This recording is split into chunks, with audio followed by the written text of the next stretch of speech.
మీకు తెలుసా ఫ్రెండ్స్, మీరు రోజు వాడే పారాచూట్ కొబ్బరి నూనెకి మాత్రం 5% ట్యాక్స్ మాత్రమే పడుతుంటే మిగతా హెయిర్ ఆయిల్ కి మాత్రం 18% ట్యాక్స్ పడుతుంది.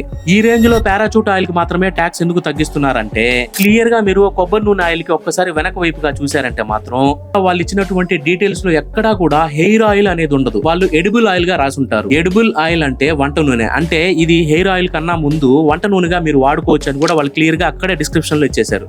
ముందు ఫ్రెండ్స్, ఈ ఒక్క లైన్ వల్లే ఈ రోజుకి పారాచూట్ ఆయిల్ కోట్లలో డబ్బు గనిస్తుంది. కొబ్బరి నూనెని కేవలం హెయిర్ ఆయిల్ కిందకి అందరూ వాడతారు, ఇది అందరికి తెలిసిన విషయమే కాబట్టి సో ఈ పాయింట్ ని బేస్ చేసుకుని ఒక డాక్యుమెంట్ క్రియేట్ చేసేసి పారాచూట్ కొబ్బరి నూనె మీద కేసు కూడా వేశారనమాట కొంతమంది ఆఫీసర్లు. వంట నూనె అంటే ఎడిబుల్ ఆయిల్ కి సంబంధించినటువంటి స్టాండర్డ్స్ ని లిమిట్స్ ని మెయింటైన్ చేస్తుంది కాబట్టి ఖచ్చితంగా పారాచూట్ కోకోనట్ ఆయిల్ అనేది ఎడిబుల్ ఆయిల్ కిందకి రాసుకోవచ్చు, దీంట్లో తప్పేం లేదని చెప్పి సుప్రీం కోర్టు క్లారిఫై చేసింది. ఇక చేసేది ఏమీ లేక ఈ రోజుకి కూడా పారాచూట్ కొబ్బరి నూనెకి భారతదేశంలో 5% ట్యాక్స్ మాత్రమే పడుతుంటే మిగతా హెయిర్ ఆయిల్ కి మాత్రం 18% ట్యాక్స్ నార్మల్ గా పడుతూ పోతుంది.